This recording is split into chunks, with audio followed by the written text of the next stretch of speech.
বিসমিল্লাহির রহমানির রহিম। আসসালামু আলাইকুম। সুপ্রিয় বন্ধুরা, দি রেইন কুকিং কটেজে সকল দর্শক এবং যারা সারা জাহানের ইসলাম ধর্ম অনুসারী প্রত্যেককে আমার তরফ থেকে হিজরি 1446 সালের প্রীতি ও শুভেচ্ছা। আজ পহেলা মহরম 1446। আজ থেকে এই 1446 বছর আগে আমাদের প্রিয় নবী হযরত মুহাম্মদ সাল্লাল্লাহু আলাইহি সাল্লাম তার প্রিয় মাতৃভূমি মক্কা ছেড়ে মদিনায় গিয়েছিলেন, আর তা থেকে আমাদের হিজরি সাল গণনা করা হয় এবং এটা আমাদের জন্য সবচেয়ে একটি ঐতিহাসিক একটি দিন, যা আমরা অনেকেই জানি না, কিন্তু এই জানাটা অনেক জরুরি এবং আবশ্যক। তো চলুন আজকে আমরা এই সম্পর্কে কিছু কথা বলি এবং চেষ্টা করি কিছু জানার। So let's start our delicious journey with the rain cooking cottage. আশা করি সকলেই ভালো আছেন, আমিও ভালো আছি এবং আমি আজকে রোজা রেখেছি। এই মহরম মাসে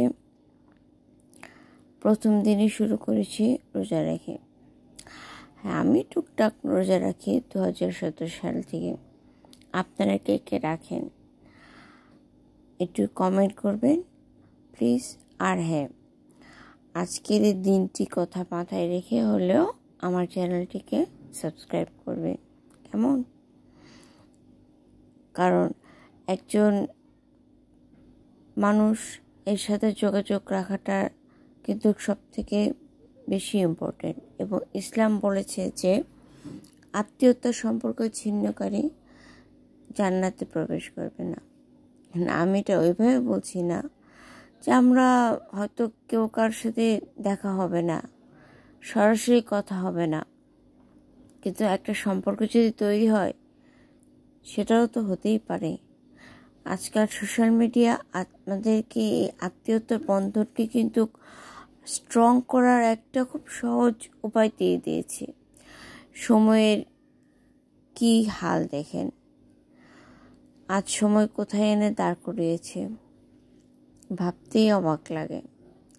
যে একটা যুগ ছিল কারোর সাথে কারোর দেখা হবে কিনা সেও অনেক চিন্তা এবং ভাবনার বিষয় থাকতো, কিন্তু আজকে এই বিজ্ঞান প্রযুক্তি বা সোশ্যাল মিডিয়া যাই বলেন না কেন, আমিও আপনাকে চিনি না, আপনিও আমাকে চেনেন না, কিন্তু আমার আর আপনার যোগাযোগ ঠিকই হয়ে যায়। তো আমি চেষ্টা করব যারা ইসলাম ধর্ম অনুসারী তারা আমার ভিডিওগুলোকে দেখবেন, আর যারা ইসলাম ধর্ম অনুসারী না তারাও দেখবেন এবং প্রশ্ন করবেন।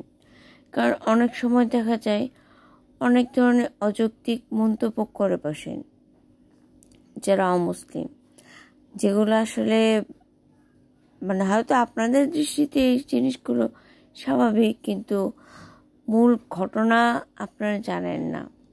তাই এটা আপনাদের কাছে আজকে আমার বিশেষ অনুরোধ, যারা অমুসলিম এই ভিডিওটি দেখবেন বা আমার চ্যানেলটি দেখবেন তারা প্রশ্ন করবেন, আর প্রশ্ন করলে সঠিক তথ্যটি অন্তত জানবেন।